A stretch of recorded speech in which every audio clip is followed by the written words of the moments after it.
নমস্কার সবাইকে, গল্পাঞ্জলি চ্যানেলে আপনাদের স্বাগত। আমি রুমকি। আমার আজকের নিবেদন শীর্ষেন্দু মুখোপাধ্যায় রচিত ছোট গল্প বনমালীর বিষয়।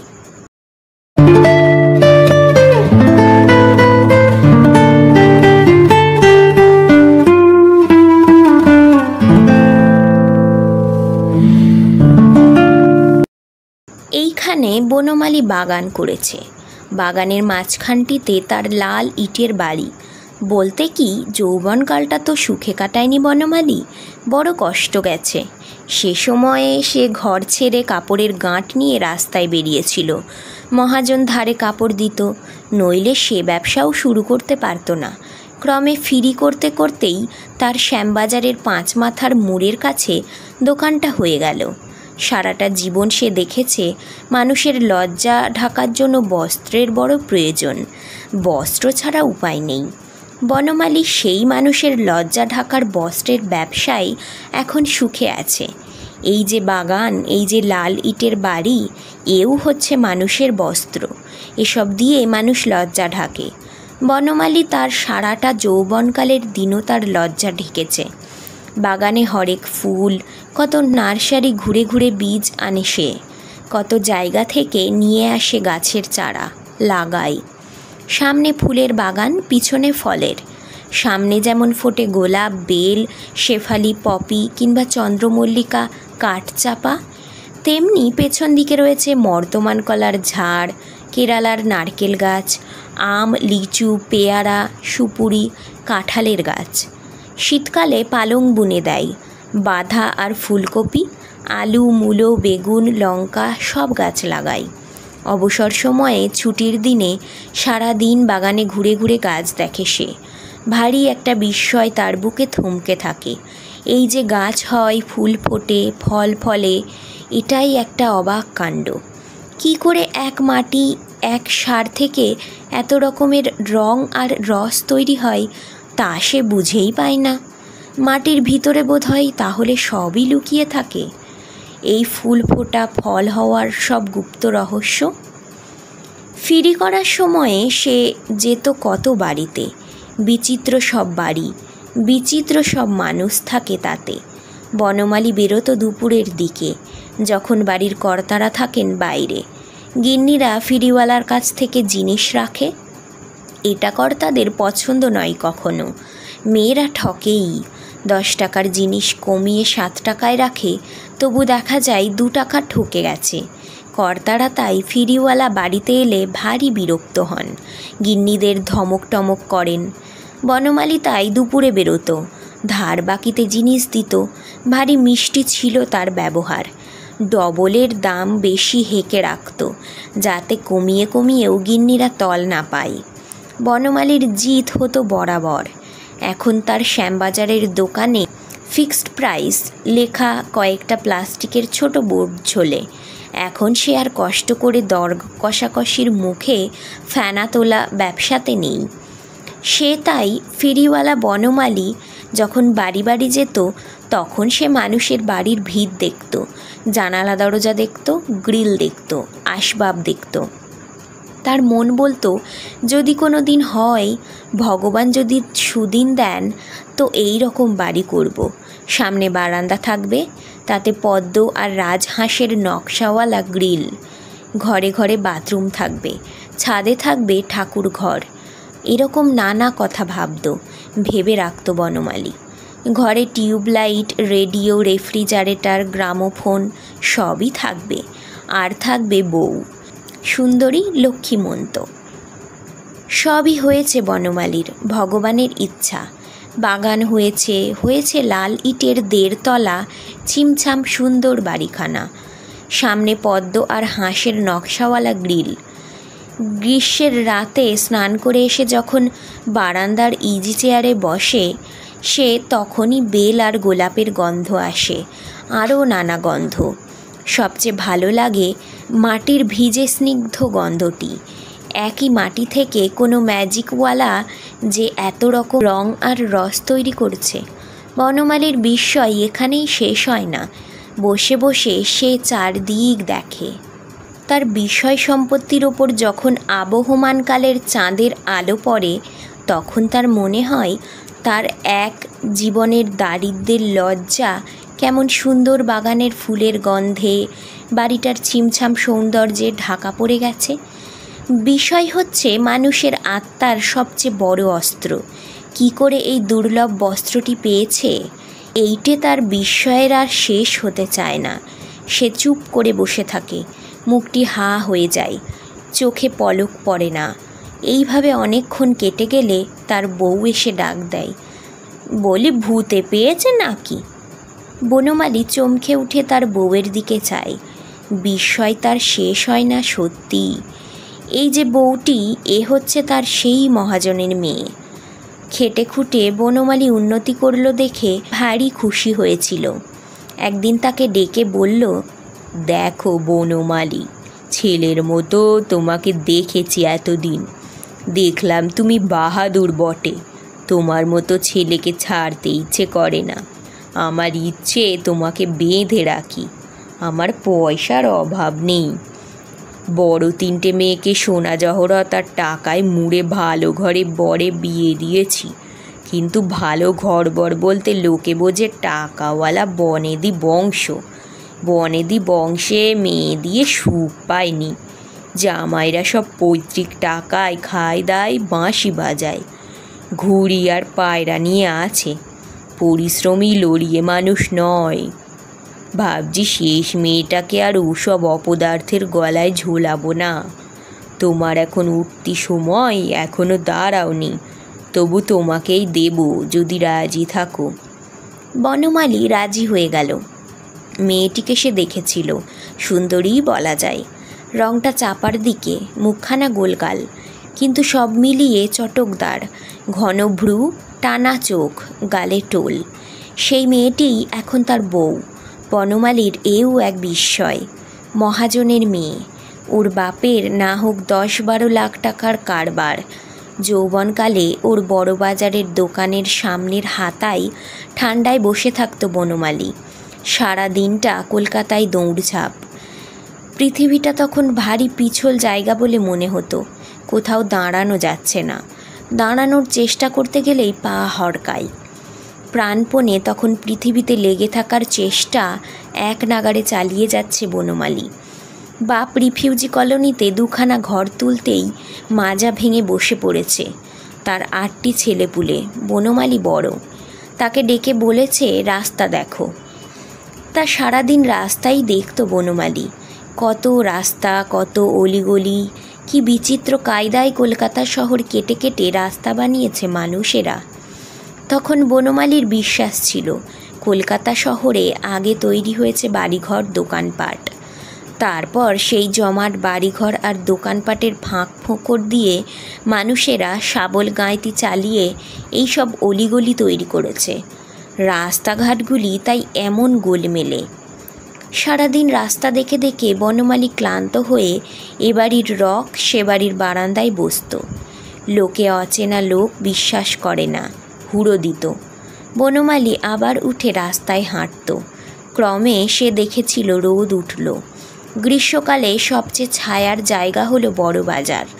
সেখানে কাটার আর ঘিঞ্জিতে কোনো কালে দিনমণির আলো পড়েনি। দুপুরের দিকটায় তাই বনমালীর বাঁধা আস্তানা ছিল বড় বাজার। সেখানে ব্যাপারী খদ্দেরের ভিড়ে দিব্যি গা ঢাকা দিয়ে থাকা যেত। হুড়ো যে কেউ দিত না তা নয়, তবু বেশিরভাগ ব্যাপারী গা করত না। দেখতো দোকান ঘরে টিউবলাইট জ্বলে, পাখা ঘোরে, খদ্দেরের ভিড় গায়ে গায়ে, টাকার গাদি লেগে থাকে ক্যাশ বাক্সে। মহাজন একদিন এক বড় খদ্দেরকে খাতির করতে গিয়ে বনমালীকে ডেকে বলে, যাও তো খোকা, লাটুর দোকানে 3 কাপ চা বলে এসো তো। বলো দুঃখীরামবাবুর চা, তাহলে বেশি দুধ চিনি দিয়ে দেবে।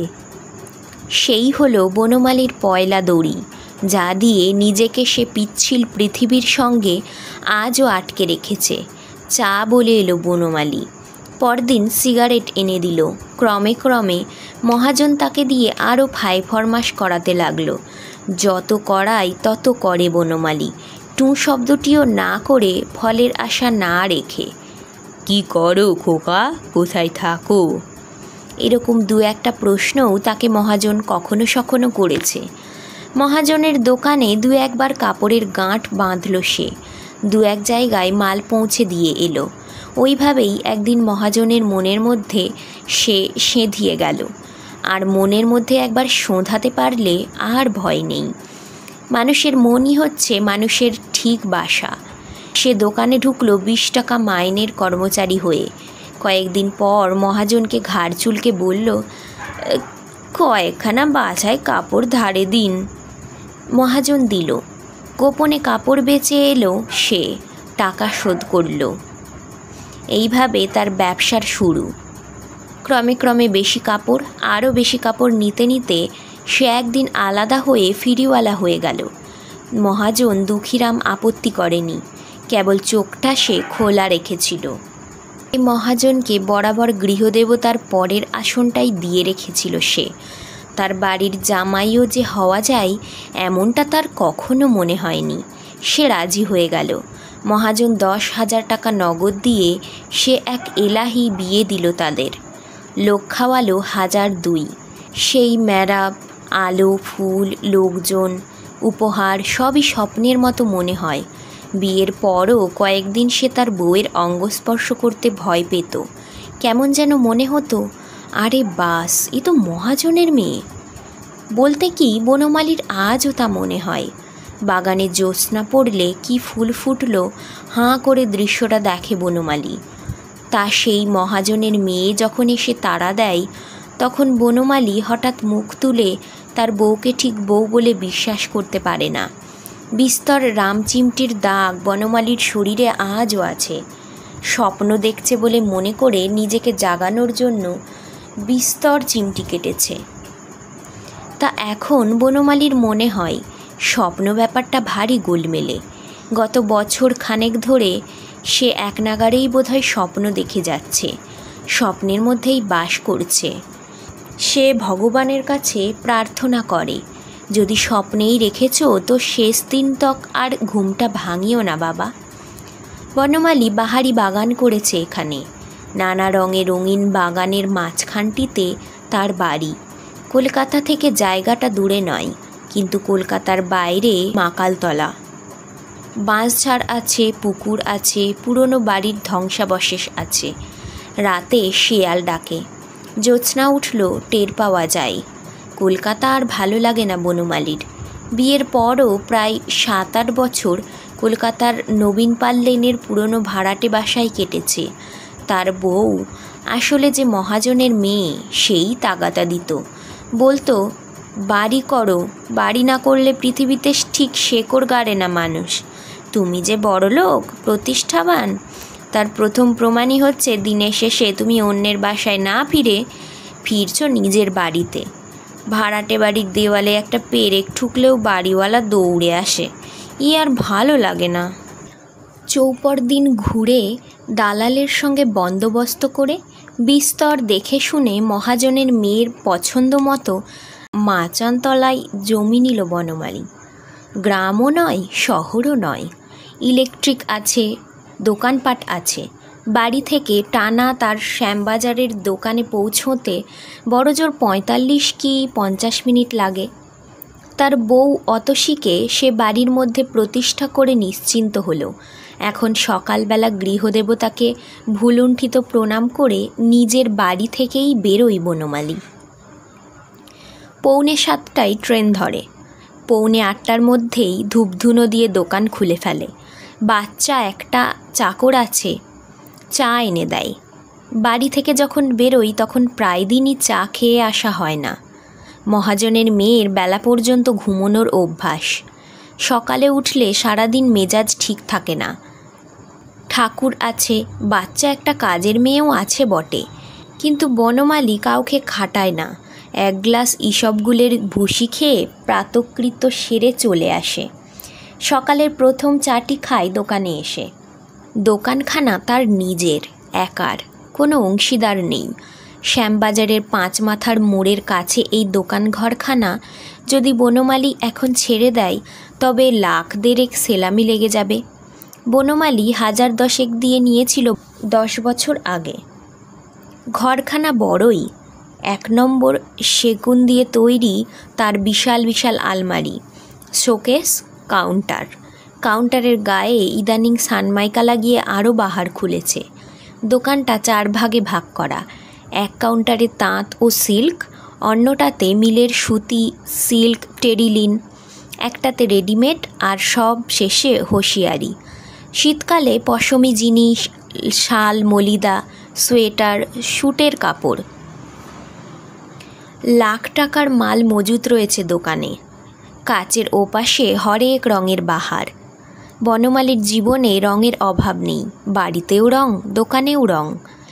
দোকানের ঠিক মাঝখানটিতে একটি কংক্রিটের থাম, ঘরটার ভারসাম্য রাখার জন্যই তৈরি। চৌকো থামখানা বিশ্রী দেখায়, তাই বনমালী ভালো পালিশ কাঠে খামখানা আগা পাঁচতলা ঢেকে চারধারে 4টে সরু লম্বা আয়না লাগিয়েছে। থাম ঘিরে গোল একখানা কাউন্টার। থামের একপাশে পেতলের রেনিংওয়ালা ক্যাশের খোপে বসে বনমালী, অন্য ধারটায় প্যাকিং আর ডেলিভারি। সাত সকালে ধোঁয়া ওঠা পুরো 1 গ্লাস সুগন্ধি চা সামনে রেখে বনমালী হাই তোলে, আর চারিদিকে চায় আলাদিনের গল্পের সেই দৈত্য, নাকি মহাভারতের সেই দানবময়। কার যে কীর্তি তা ঠিক বুঝতে পারে না। লোকে বলাবলি করে বনমালী বড় উন্নতি করেছে। উন্নতি? তা অবশ্য বনমালী অস্বীকার করে না, উন্নতি বই কি। কিন্তু তার চেয়েও বড় কথা আছে একটা। উন্নতির চেয়েও বেশি হচ্ছে একটা বিস্ময়বোধের জন্মলাভ। এ দোকান যে তাঁরই, সেই যে মালিক, এর চেয়ে আর কোনো মহাজন নেই, সেটা তার ঠিকমতো বিশ্বাস হতে চায় না। এ দোকান সে কি নিজে করেছে? এ কি তারই? তার বর্ণহীন জীবনে এত রঙের বাহার কবে খোলতাই হলো? কারবার দাঁড়িয়ে গেলে আপনিই চলে, তার জন্য হালদারি শিকদারির আর দরকার হয় না। একবার কারবারটা বেঁধে ফেলতে পারলেই হলো।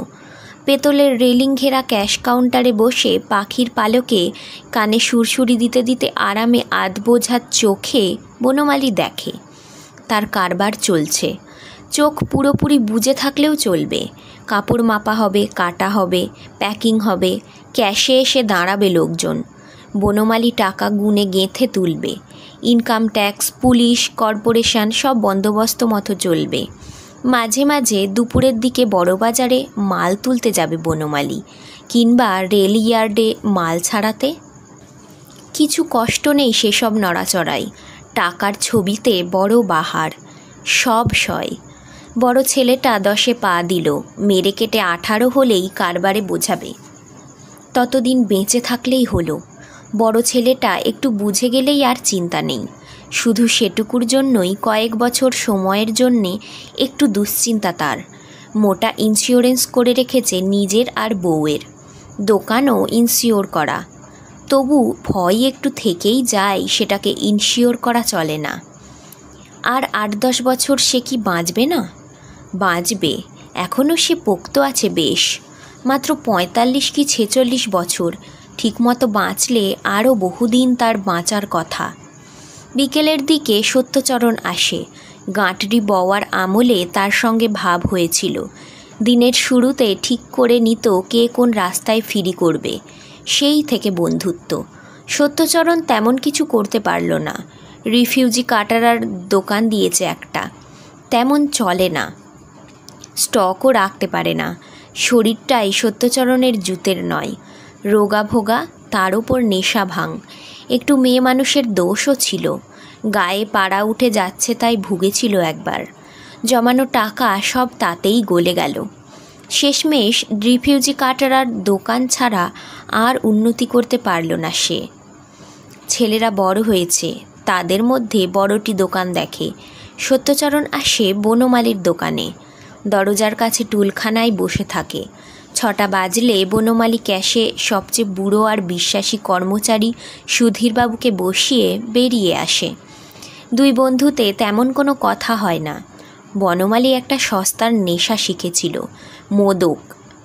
হেমদা কবিরাজের দোকানে এক সময়ে যেত বাবার জন্য স্বর্ণ সিঁদুর কি চবনব্রাশ আনতে। সেই থেকে মদনানন্দ মোদকের বিজ্ঞাপনটা খুব টানত। হেমদার পর বড়দা কবিরাজের আমলে সাহস করে কথাটা পেরেছিল সে। মোদক একটু খেলে বোধহয় প্রফুল্ল থাকা যায়, কি বলেন বড়দাবাবু? খুব হেসেছিলেন বড়দা, বললেন, লজ্জার কি, প্রফুল্ল থাকলেই হলো। সেই থেকে সে বাঁধা খদ্দের।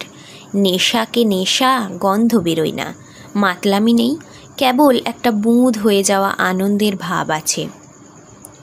সেবার যখন সত্যচরণ লিভারের 12টা বাজিয়ে কদিন প্রাণান্তকর ন্যাড়ায় ভুগে উঠল, তখন তার বউ তাকে দিয়ে মা কালীর পা স্পর্শ করিয়ে প্রতিজ্ঞা করিয়ে নেয় যে মদ খাবে না। মদ ছেড়ে ভারী মুশকিলে পড়ে গেল সে। বনমালী তখন তাকে মোদক ধরায়। বড়দা কবিরাজের দোকানে এখন দৈনিক যাতায়াত। কবিরাজও বন্ধু হয়ে গেছে, পয়সার বেশ সাশ্রয়। কেবল সত্যচরণ খুঁত করে বলে, মাইরি বড়দাবাবু, শুনেছি মৃত সঞ্জীবনীতে নাকি 80% অ্যালকোহল আছে। আরও কম। বড়দা কবিরাজ চেয়ারে কেতরে বসে হাঁটু দুটো তুলে নাড়তে নাড়তে বলে, তোমরা আর কি সেই অ্যালকোহল দাও নাকি? বলে সত্যচরণ হাই তোলে। তবে কি দিই? কাঁচা ধেনো একটা বোতল দিও তো, চেখে দেখব। বনমালী কনুইয়ের গুঁতো দিয়ে বলে, যা নিয়ে আছো তাই নিয়েই থাকো, একটারই বশ হও। সত্যচরণ রোগে ভুগে খেঁকি হয়ে গেছে, সহজেই খ্যাঁক করে ওঠে। বলে, সেই জন্যই তো তোমার টাকা ছাড়া আর কিছু হলো না, তুমি ওই একটি জিনিসের বশ। আর কি হবে শুনি? বনমালী দাপটে বলে। সত্যচরণ তখন কথা খুঁজে পায় না, বিড়বিড় করে। নেশা জমে এলে বনমালী মিটমিটি হাসে। টাকা হলে সংসারী মানুষের আর কি হওয়ার থাকে, হ্যাঁ? আমি ভেবে তো পাই না, কি বলেন বড়দাবাবু? বড়দার সেকেলে ব্যবসা এখন ঝুল। পুরনো আমলের ঘর ভাড়া কম বলে দোকান টিকে আছে।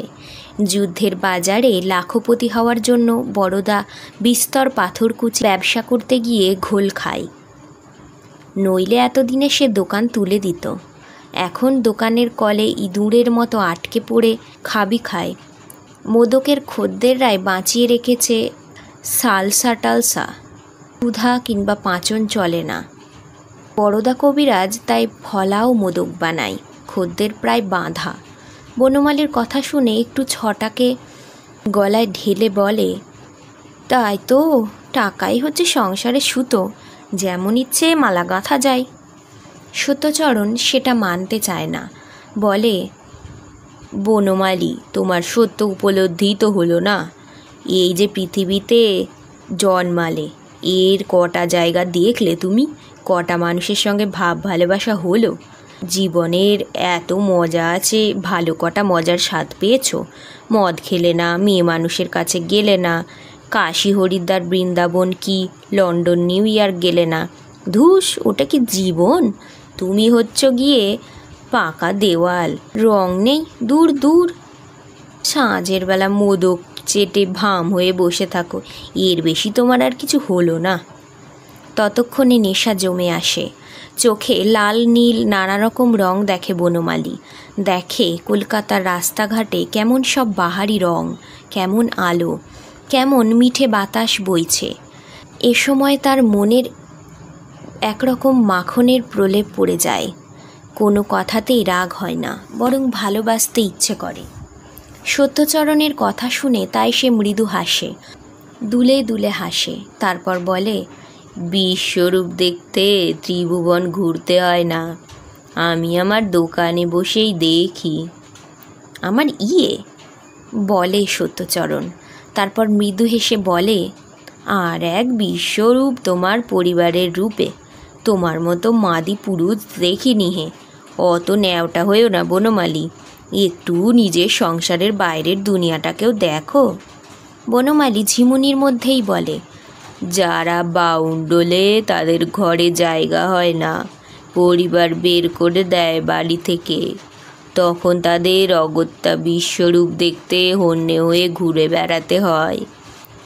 সত্যচরণ, সাফল্যের মধ্যে যে বিশ্বরূপ আছে তা তোমার দেখার কপাল নেই। তর্ক হয়, ঝগড়াঝাঁটি হয়।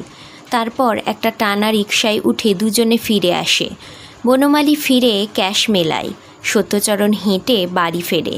যতটুকু বনমালীর রিকশায় আসা যায় ততটুকুই লাভ, তারপরের রাস্তাটুকু তার নিজের। বনমালী জানে সত্যচরণ তাকে গাল পাড়তে পারতে বিড়বিড় করে বকতে বকতে বাড়ি ফেরে। তা হোক, বনমালীর রাগ হয় না। সত্যচরণের সঙ্গে তার অবস্থার তফাৎটুকুই প্রমাণ করে যে বনমালীর উপলব্ধির সত্য। সত্যচরণেরটা হচ্ছে গিয়ে প্রলাপ, তার রাগ করার দরকার হয় না। 9:07 ট্রেনটা রোজ পায় না বনমালী। তার পরের ট্রেন 9:55। লম্বা সময়। হাওড়া স্টেশনের মুখে 12 মাস কয়েকটা ছোকরা কাটা মুন্ডুর মতো ঝুঁটি ধরে কানফুল নাকফুলের মতো ছোট ফুলকপির আঁটি বিক্রি করে। হাতে সময় থাকলে অসময়ের কপি সওদা করে বনমালী। স্টেশনের বাইরের দোকান থেকে মহাজনের মেয়ের জন্য ফল কেনে। বর্তমান কলাটা আবার মহাজনের মেয়ের বড় পছন্দ।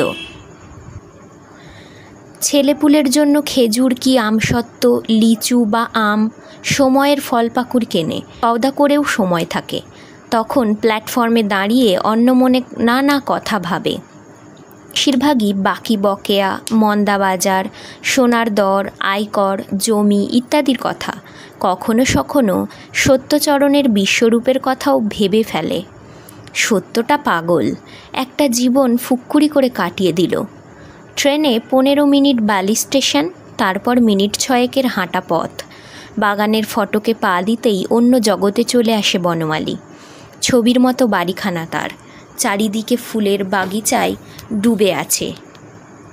নানা ঘরে নানা আলো, দরজায় পাতলা রঙিন লেসের পর্দা ওড়ে। লাল, সবুজ, নীল, হলুদ সব টিউবলাইট জ্বলে ঘরে ঘরে। ধূপগন্ধ পাওয়া যায়, রেডিওর শব্দ আসে, ভালো রান্নার গন্ধ। বাগানের ফটক থেকেই বনমালীর দ্বন্দ্বের শুরু হয়। এই বাড়ি কি তার? এই বাগান, ওই আলো, ঘরে ঘরে সব দামি আসবাব, এসব কি তার? মনে কিছুতেই বিশ্বাসটা আসে না। ঘেমো শরীর, সারাদিনের পরিশ্রম, চিন্তা সব মিলিয়ে বনমালীর ভিতরটা শুকিয়ে থাকে। ভিতরে ভিতরে সে জানে পৃথিবীতে খুব সাধারণভাবে বেঁচে থাকাটাও কত কষ্টকর। কি পরিশ্রমটাই গেছে এক জীবনে। তাই বোধ হয় এত আলো, মহার্ঘ জিনিসপত্র, বাগান এসব দেখে তার ভিতরটা কেমন চমকে ওঠে। এখানে রিফিউজি কলোনিতে তার পরিবার আলাদা পড়ে আছে। মা, ভাই, বোন সম্পর্ক না থাকার মধ্যেই বনমালী মাস মাস 1-200 ধরে দেয়। ভাইরা খেটে খায়, একটা বোনের বিয়ে বাকি।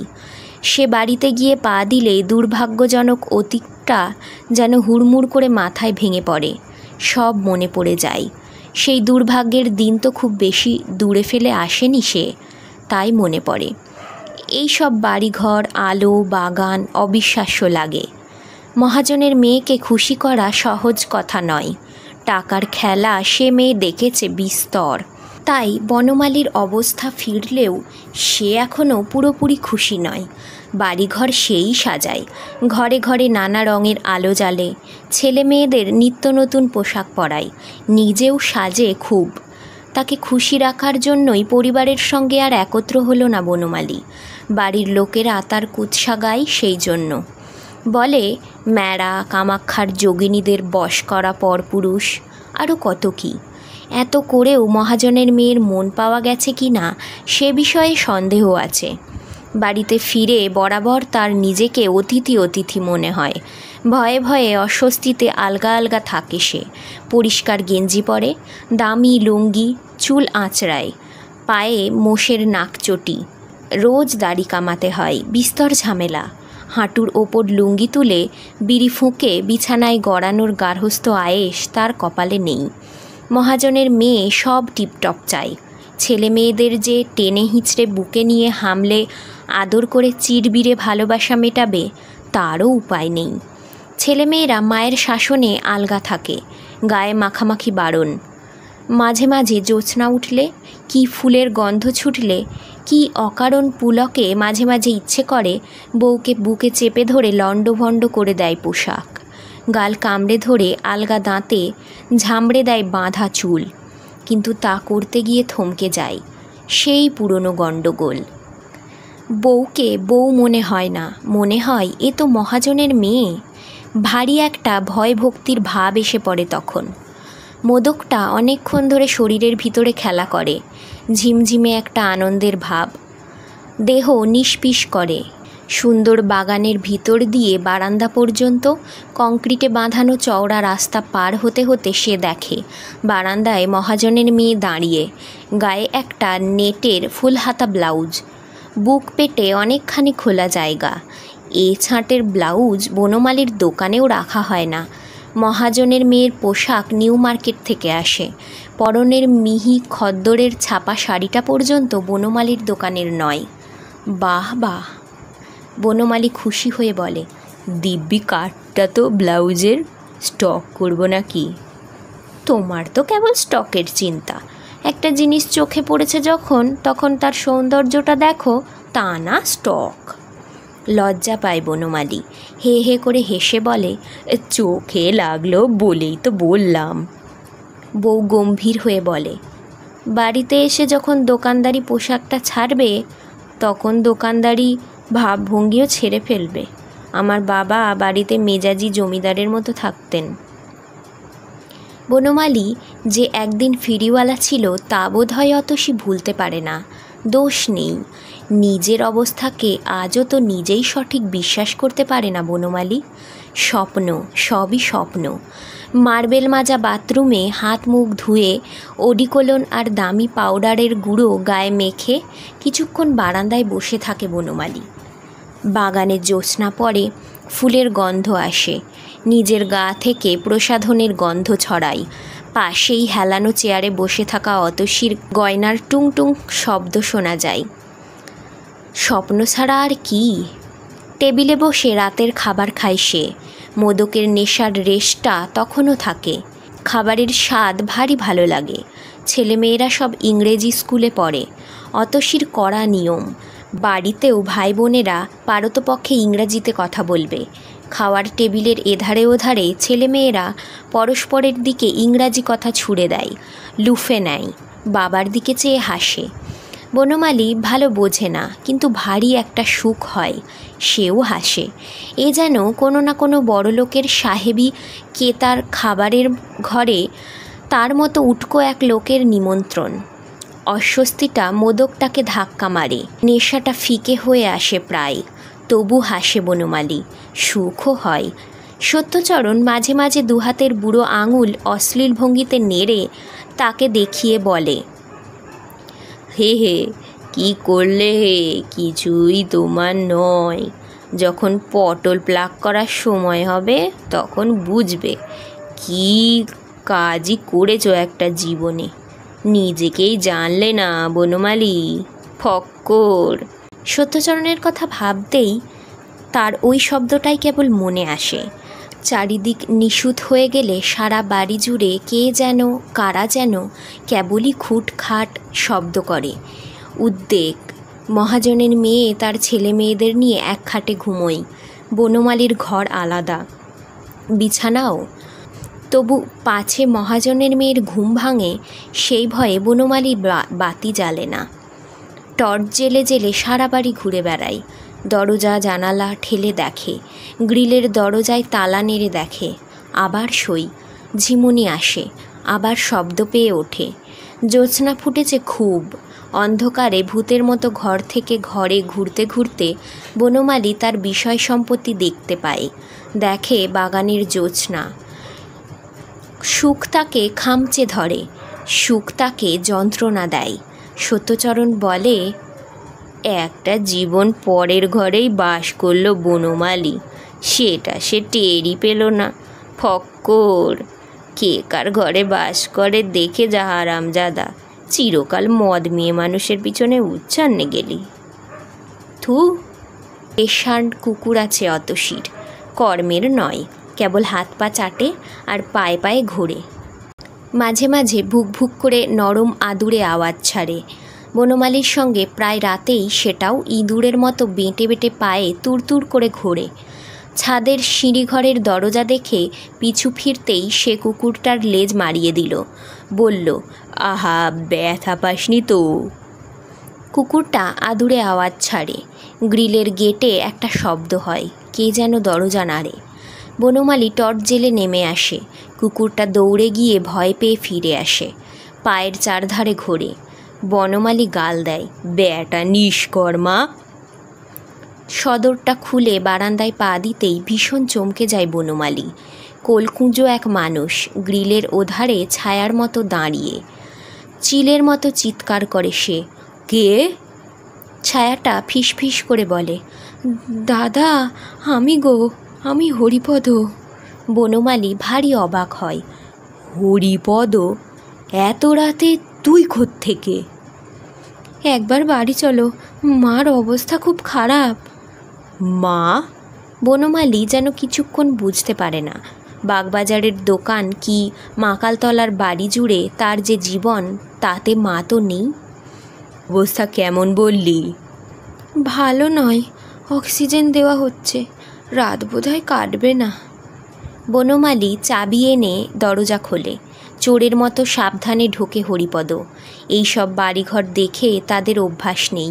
দাদা বৌদি নিষ্পর। বলে, কুকুর সামলাও। কামড়াবে না, ঘরে আয়। শব্দ করিস না, তোর বৌদির আবার পাতলা ঘুম। অন্ধকারেই মাথা নাড়ে হরিপদ। না না, সেসব আমরা জানি। ঘরে এসে দুই ভাই অন্ধকারে মুখোমুখি বসে। বাতি জ্বালে না বনমালী। মহাজনের মেয়ের ঘুম বড় পাতলা। কি হয়েছে? হরিপদ মাথা নিচু করে বলে, কি আর হবে, বুড়ো হয়েছে, বয়সটাই তো রোগ। যেবার বাবা ফেঁপে ফুলে মারা গেল, সেই থেকে মার মা নেই। তুমি তো অত শত খবর রাখো না, মার বড় টান ছিল তোমার ওপর। ফিসফিস করে বনমালী জিজ্ঞেস করে, কী রকম টান? হরিপদ বলে, দেরি করো না দাদা, যদি যেতে চাও তো চলো, 12:30টায় শেষ ট্রেন। যদি তুমি না যাও আমাকে ফিরতেই হবে। বনমালী তবুও ওঠে না, একটু চুপ থেকে বলে, যাচ্ছি। টানের কথাটা কি যেন বলছিলি? আর খুব টান ছিল তোমার ওপর। প্রায় দিনই তালের বড়াটা, নারকোলের নাড়ুটা বানিয়ে কৌটোয় ভরে আমাদের সঙ্গে দিয়ে দিত তোমাকে দেওয়ার জন্য। তোরা কখনো দিসনি তো? দেব কি, বৌদি রাগারাগি করবে হয়তো। আর সেসব কি এখন আর তোমরা খাও? ভালো ভালো খাবার তোমাদের। আমরা তাই সেসব নিজেরাই লুকিয়ে খেয়ে ফেলতাম। তবু মা মোড়ে মোড়ে তৈরি করত। কতদিন তোমাকে দেখতে চেয়েছে। গত 3-4 মাস একটানা মা তোমাকে দেখেনি। দাদা উঠো, বেশি সময় নেই। উঠি বলে একটা শ্বাস ছাড়ে বনমালী। দাদা, কি পেল্লায় বাড়িখানা বানিয়েছ, কি বাগান! বনমালী ধমক দেয়, আস্তে, তোর বৌদি উঠে পড়বে, শব্দ করিস না। হরিপদ মিয়ে যায়, ফিসফিস করে বলে, প্রত্যয় হয় না। কি? এসব যে তোমার, আমারও হয় না। বলে বনমালী অন্ধকারেই কাপড় বদলাতে বদলাতে বলে, হরিপদ, তোর বৌদির জেগে যাবে, এইটাই ভয়। নইলে কি? বনমালী আবার একটা শ্বাস ছেড়ে বলে, নইলে আমি একটু কাঁদতাম, আমার বড় কাঁদতে ইচ্ছে করছে রে। আজকের গল্প এখানেই শেষ। গল্প পাঠ ভালো লাগলে অবশ্যই একটা লাইক দিয়ে যাবেন, আর আমার চ্যানেল গল্পাঞ্জলিকে সাবস্ক্রাইব করে আমার পাশে থাকবেন। ধন্যবাদ। ভালো থাকবেন সবাই।